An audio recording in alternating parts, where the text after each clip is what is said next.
It's now time for The Journal, WBGU-TV's award-winning public affairs program, with your host, Steve Kendall. This is where your community matters. Local people, local issues.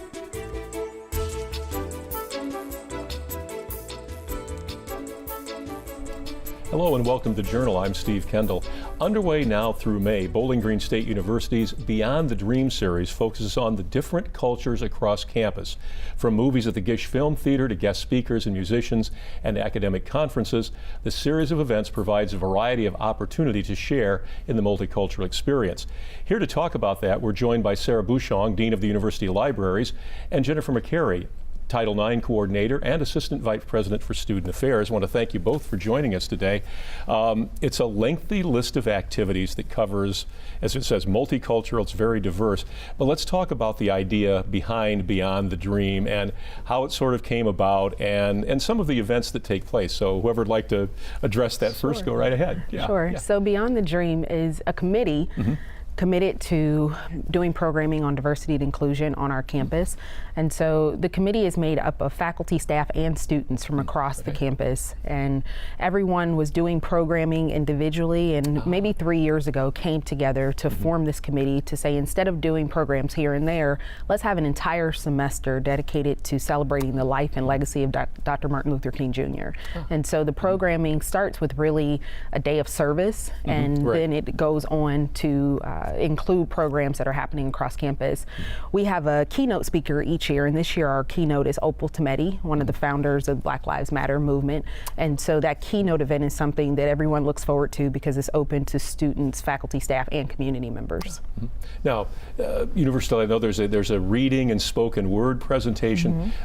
University Libraries, how are you guys involved in this? You're on the committee, obviously, as well. I am. I'm on the committee. I've worked closely with Jennifer to bring in the Opal Tometi speaker, and just as a member of a committee, trying to help out as much as that we can. The University Libraries is really supportive of everything that's happening with the Beyond the Dream committee. A couple of the other performers and artists that are coming, and speakers, Shaun is coming as far as humanitarian and activists. Arianna Brown will be doing some poetry performing, and as part of the Latino X Issues Conference as their keynote speaker. And the fourth kind of large presentation that we have is from Tarana Burke, and she is the founder of the Me Too movement, and that is sponsored by the University Libraries as part of our Ordinary People, Extraordinary Stories series. And she is going to bring her message of hope and resilience through rape and sexual assault. Sure. Now, there's been this program is airing right near the end of January. There have already been a couple of events. You mentioned the Day of Service. We had the folks on to talk about that a few weeks ago. What are some of the things that have already taken place? Because there's scheduled things in February, March, April, and May. January is kind of by at this point, but what are some of the things that have already happened as part of this series? There's a couple of things coming up where we're having a multicultural kind of dialogue series. Excuse me. And there'll be something this week called Sister to Sister that will be happening this week. And like you said, the Day of Service had happened. And there's also annually a presentation that the city and the university cooperates on that happened in January. And so now all the programming really starts up here in February and goes through May. Yeah. Now, as you mentioned earlier too, a lot of different organizations on campus, student groups, et cetera, were doing all these individual events. How did you get everybody together? Because that's always a little tricky to get everybody on the calendar, get everybody kind of coordinated for this. So how did you go about getting everybody's attention to get that done? So I think that it was just an effort of saying, this is happening, why don't we do it together? It really helps with the resources, it helps with the time commitment. It brings people like me and Sara together who might not have the opportunity to work together but are doing work that's meaningful, and it gives us a chance to work together. And so pitching it in that way, that it's a great way for us to collaborate on some work that's meaningful, and then just finding a time, and we schedule the entire semester in advance, really the entire year in advance, because the scheduling happens happens for all of these speakers the semester prior to them arriving, sometimes even the year before, because we're already thinking about, well, who will we book for the keynote speaker for next year, right? And so just getting something on the schedule and asking students if their schedule changes to send a proxy from their organization, but just knowing that everyone was already committed to having their programming happen, it was a way to just say, this is a way that you can ensure that you'll have some help by being a part of this committee. Yeah, and I think it probably gives each individual event a little more impact as well, because it's part of this whole series, additional awareness, additional participation, that sort of thing. You know, February starts out with Black History Month. Let's talk a little bit about what's involved with that. I mean, that's been an ongoing event and series and celebration. What's the kickoff going to be like for that? So the Office of Multicultural Affairs has the kickoff program, and I know that Sara has the flyer in front of her, but on February 1st there will be a kickoff for Black History Month, and it will be with a group of talented students who are showcasing just their different artistic ability, their song and dance and different things like that, to really highlight some of the different talent that's on campus in our student body. Yeah. And that's February 1st. Right. And then, in Olds Camp Hall is the location for that, so everybody knows exactly, they can find that fairly easily. And then later, well, basically just a few days later, the MLK Spoken Word, Song, and Theaters presentation takes place. And again, focused around, I'm sure, a lot of things with the MLK Jr. Pulling that together, is that again people from all over campus and outside campus? Yes, absolutely. It's similar. And just making sure that people understand that there's a lot of talent on campus within our student body. And so faculty and staff get the opportunity to come and really see them highlighted. Yeah. And I think that's the core of everything that we're doing, is just the inspirational students that work at BGSU, go to school at BGSU, and they're just really great at telling their story, and very, very organized in planning these events, very excited to share their culture and heritage with our community on campus and also the regional community. And I think, you know, the important thing here too is that it makes people more aware of other cultures and other ideas. I mean, and the presentation here, where you've got spoken word, you've got songs, you've got theater, brings people's attention to things that maybe they wouldn't have paid attention to before, or they weren't aware of, and this presents it in a way that is both entertaining but also informative and educational, and that's always a good combination.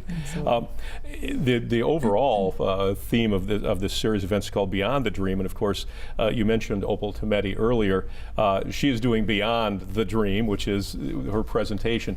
We've got just a couple of moments here. Let's talk a little bit about her and what she's going to bring to the Beyond the Dream series.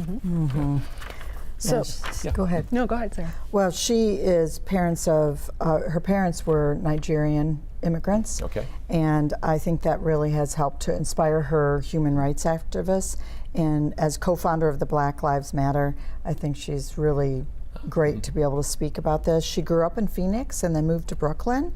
And she has a bachelor's in history and a master's in communications and advocacy from the University of Arizona. So she's moved around the country a little bit, She has, and I've had the opportunity to see her speak and hear her speak, and I think that students are going to be really encouraged by what she has to bring. So her keynote is for everyone, including the community, and so hopefully people will register and come out to hear her remarks, and we're expecting a pretty large turnout for that event. But then we also have an opportunity for students who have been nominated to spend time with her after that keynote, and so we're really looking forward to getting the chance to expose students to just some of the different thoughts and perspectives that we know that Opal Tometi will bring. Yeah, and you know, when you look, of course, this is about diversity and it's about multiculturalism, and again, her perspectives, her experiences, which everybody's got individual different experiences, and it's a way to kind of learn from that. And that takes place on the 20th in Leonard Ballroom in the Student Union. So that's one of the premier events of this. They're all very good. We'll be back in just a moment with more about Beyond the Dream here at BGSU on WBGU-TV.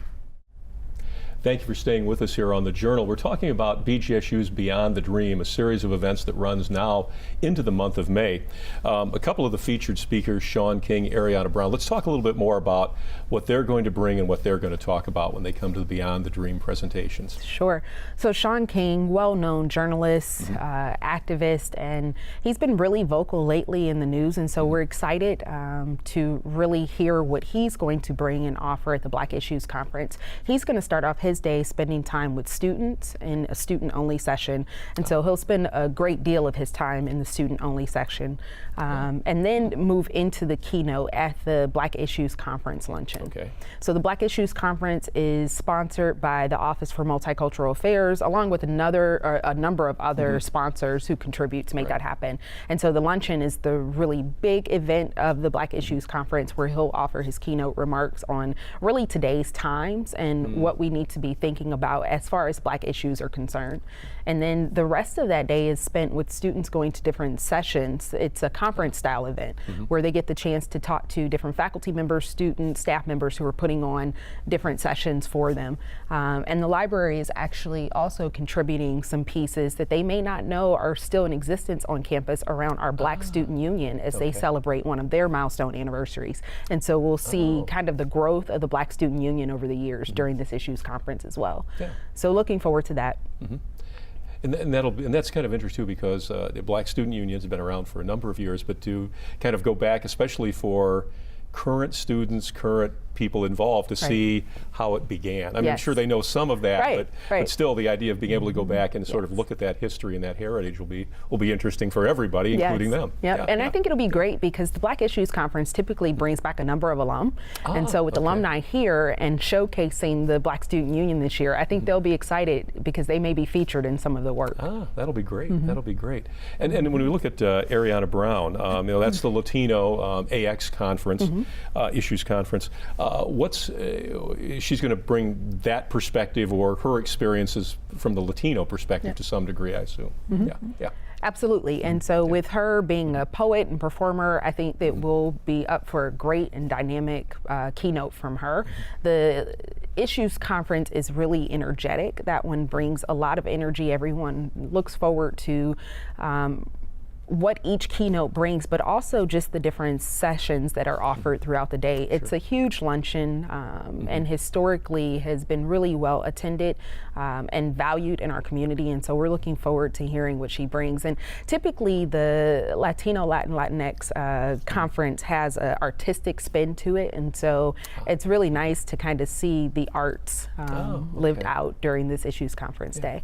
Now, you talk about these other sessions. What are some of the individual, like these, what we would call, I guess, breakout sessions? What are some of those things going to address? Are there specific pieces to that as well? So it's typically, for the Latinx conference, it would be different issues in our country right now that are facing the country and Latinos in absolutely particular. On campus, in society, and so it's an opportunity to really think about what can we each be doing to make sure that we live in a world that is appreciative of each of our diverse experiences and perspectives, and creating a culture that's inclusive and socially just. And so that's what the breakout sessions really focus on, is how do we do our part? And especially in current times, you mentioned that earlier, the times that we live in, getting that sort of confluence is more, it seems critical. Seems to be more critical and seems to be more difficult. I guess when you look at this is an effort to try and bridge some of those divisions or whatever, and with hopefully by informing people and keeping people sort of focused on what we can do together versus the things that somehow people think divide us the way they do. Absolutely. When you go to look at speakers like this, like Arianna Brown and Shaun King and Opal Tometi, as you said, you're working like months, sometimes a year or more in advance. How do you look at who do you go to? How do you figure out who to find for a year from now? I mean, what do you? You're saying, okay, well, we need somebody to talk about this. how difficult is it to find exactly the right person, given the way how quickly things change right now? That's got to be a challenge for everybody on the committee. Yes. There's a lot of discussions that happen about that. There's discussions in the smaller committees. The Black Issues Conference folks have people in mind. The larger Oprah Tometi event that we were planning, it took many weeks to go through lists of options. Everybody brings the names that they're interested in. Somebody volunteers to check with the speaker bureaus, and then we check it to see how much they cost, what their stipulations are, if they're available. It took us many back and forths for this on what her schedule looked like, what our schedule looked like, and then we have to figure out how to pay the speaking fee and the arrangements and what kind of sponsorships we all of the need logistic, the financial logistics that are involved. The logistics take a lot of work, but it's worth it in the end. And it is. Yeah, everybody feels like they've contributed, and we, start the conversation on Black Lives Matter on our campus. And I think one of the things, and these events are open. I mean, they're free. There aren't charges. There aren't fees, things like that, which is a great thing too, because a lot of times these folks, are at events where people have to pay to come in to see them, as well as getting a fee like that. And I guess too, especially this time of year, like February, March in Northwest Ohio, you're rolling the dice a little bit. Can they get in here, kind of a thing? Yes. So yeah, I'm sure you guys obviously have like a plan B for what happens if someone is running late or can't get here for that day. That's all part of being able to plan this. Support from the university, obviously very strong. What about support in the community? Because obviously we're talking a lot of university organizations, but support from outside the community pretty important and involved as well. Is that right? So we actually, as far as funding is concerned, it's typically handled by different university offices. So the Opal Tometi event being our prominent event, that one is free to the public, and so we really do have to spread out who's going to be responsible for funding what. The other events, there is actually a registration fee for portions of some of the other events, but a lot of the events that aren't the lineup, the star lineup, right, that are still really significant on our campus, those events are free to everyone. So different support from the community comes into play with events like Together We Ball. Together We Ball is a basketball event that happens between the BGSU Police Department, the BG City Police, and students, where they get together and play basketball together. There are different events where they might do dodgeball together, but it's always around bridging the gaps with the community and different issues that are in the news and media today. And so with those events and different things that happen with the city, we certainly have different sponsors and collaborators as well. Well, and then the same thing too, it's like everybody gets to know each other. Right. Which, in this day of everybody does everything over their handheld device or whatever, face-to-face discussion, conversation is kind of hard to come by, especially when you're dealing with groups that typically encounter each other sometimes in not the best of situations, but this is a way to kind of get everybody to say, look, everybody's their own person, but yet at the same time, we're all still in this all together in some way. When we come back, let's talk about some of the other things that happen, because obviously there's, at the university setting and in this community, a wide diversity of different ethnicities and races and activities. So we can talk a little bit more about the rest of what's going on beyond the dream, because we've covered some of it, but there's a lot more to talk about too. We'll be back in just a moment here on The Journal on WBGU-TV. Thank you for being with us here on The Journal. We're talking about Bowling Green State University's Beyond the Dream series, which runs now into the month of May. One of the things we haven't talked about, and I know, Sarah, you've mentioned that there's an undergraduate research entity, a piece of this as well. So talk a little bit about that, because there's academic pieces here too. We've talked about a lot of things that are other things, but there's academic involvement as well. That is right. The undergraduate research office puts on an undergraduate symposium on diversity every year. And that provides the opportunity for students to present their projects in panel poster sessions, I believe, on February 15th from 9:30 to 1. It's in the ballroom. There is a keynote speaker. It's one of the faculty at BGSU, Amy Fiddler. She is in the School of Art and will talk about Inclusion X design. as well as then there'll be an opportunity to view posters and creative presentations between 10:30 and 1. These are put on by students, and a lot of those are connected to class projects. So there's a call out right now from Cordia Lamora, who is the director of that area, who is asking students and faculty to submit their projects, and then there'll be a poster viewing. People can walk around and ask students questions, and just shows the depth of academic programming and academic assignments around diversity and inclusion at BGSU. Yeah, because I think, you know, you look at this, and especially too when it comes to seeing what students are actually doing in class and the applications, that sort of thing, because I think, you know, sometimes the public looks, well, it's all academic, it's all theory, there's no application, and this is a way for people to look at this and say, oh, look, here's what their research is about. There are topics here that are real world impact. It isn't just esoteric sort of thing. A great way to mix research and praxis together. Right. Students love to talk about their projects. Sure. I've gone to a number of different panel and poster presentations that they've done, and they love to engage with folks. So if community members want to come to view those posters, they'll hear from some very intelligent students who have done very thoughtful projects. Yeah. And people will find there's something that they didn't know the university might have been working on or is working on that affects them directly, and that's again part of that information chain and thing that we get into. I learn something every time I go to a program or talk to students. Always so impressed at their knowledge, their skills, their abilities, and their passion for what they are studying. Yeah, and we think of research as a graduate school thing, but these are undergrads. They're engaged in research already at that level. Sometimes it's research that they have come up with on their own. Sometimes it's collaborative research with faculty, and students enjoy research as well as they enjoy, you know, their student organization activities. Sure. Now there's another featured speaker that we haven't talked about yet too. So talk a little bit about that particular person too. There's one that we haven't mentioned yet. Oh, I'll let Sara talk about her. Right. If I can just mention briefly the Taste of February. This is the closing event for Black History Month. So the Taste of February, the Office of Residence Life puts on that event. It's really well known on campus, and so this year's theme is History Repeats Itself. And so it's going to really be talking about some of the things that we've seen politically, some of the things that we've seen on campus, some of the things that we've seen in our social climate, and how perhaps these things were in the past and how we're seeing such similarities today.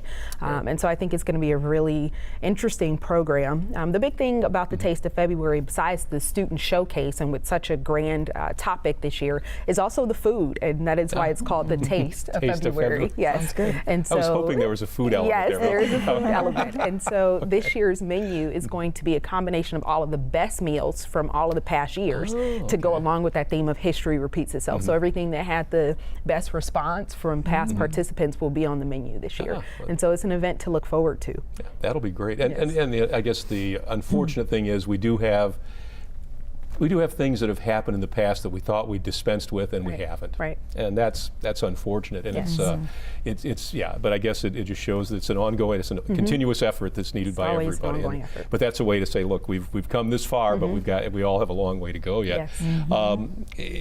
And that's the Black History Month final event. As we move into the month of March, I know there's a basketball tournament that goes on, and we talked a little bit about that as well. But that's another engagement event that brings people together. And we do have one other important speaker. Talk a little bit about that as well. Sure. On, I believe it's Tuesday, April 30th, Arianna Burke will be on campus as part of our Ordinary People, Extraordinary Stories series that the library has been putting on for, this will be our 6th year to do that. And we were really happy to be able to include her visit as part of the Beyond the Dream schedule as well, because of her message of hope, of helping victims not to blame themselves for sexual assault, sexual violence, rape. She has firsthand experience in that, unfortunately, as having been raped and assaulted in her neighborhood project, and I believe it was in the Bronx, New York, where she was living. She went to Auburn University for her degree. She is a founder of the Me Too movement. We're really honored to be able to have her here. Sure. One of the staff of the library did hear her speak recently, and we always send someone out to hear a speaker if we aren't familiar.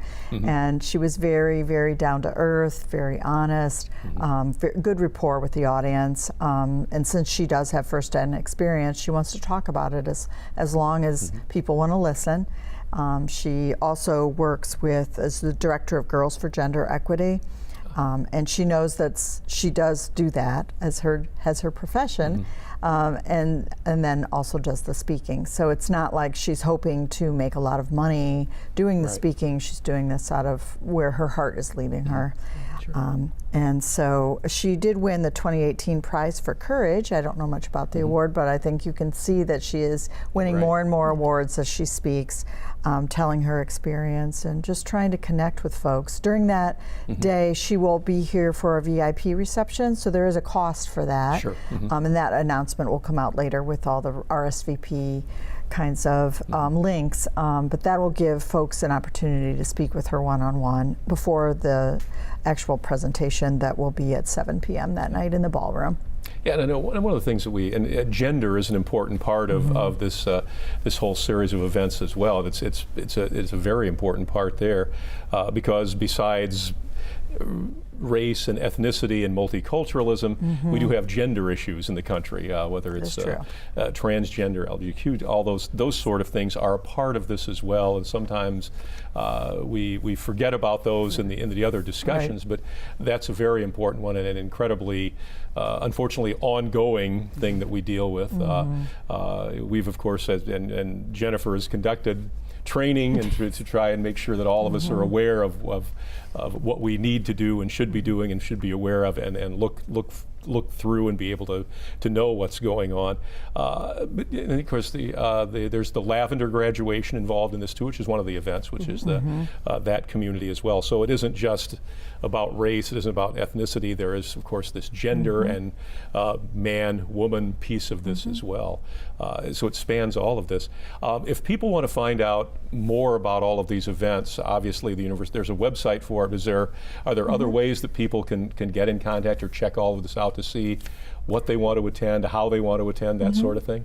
The university has a website. Just on our front page, we've upgraded the events page pretty phenomenally, I think. Yes. You can see what's happening on any given day of the week, and all of us are trying to promote our events on there. You can find athletic events there, musical events, all of the Beyond the Dream events will be on that events page, and you can click on Find More Information, as well as to RSVP, because a lot of the events do have RSVP links, especially if it's a free speaking event. We kind of need to know how many people might be there, and the ballroom can fit a lot of people, close to 1,000 people. Right. And we want to have as many people as possible attend. The strength of all of this is creating a dialogue between the university and the greater regional community, and just being able to talk and share meaningful experiences. Sure.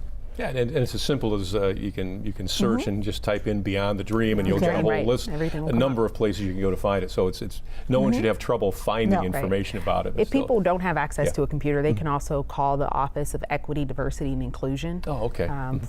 419-372-8476 and get some more information about the lineup, or we can help access any of the programs that they're trying to. If anybody has any accessibility needs as well, it would be great to call and just let us know so that we can be thoughtful of that as they're coming to the programs. As Sara mentioned, there is registration for the Opal Tometi and Shaun King event. The School for Cultural and Critical Studies, who puts on the Latinx Issues Conference, hasn't yet put up registration, but they will really soon. And so that's an event that you need to register for as well.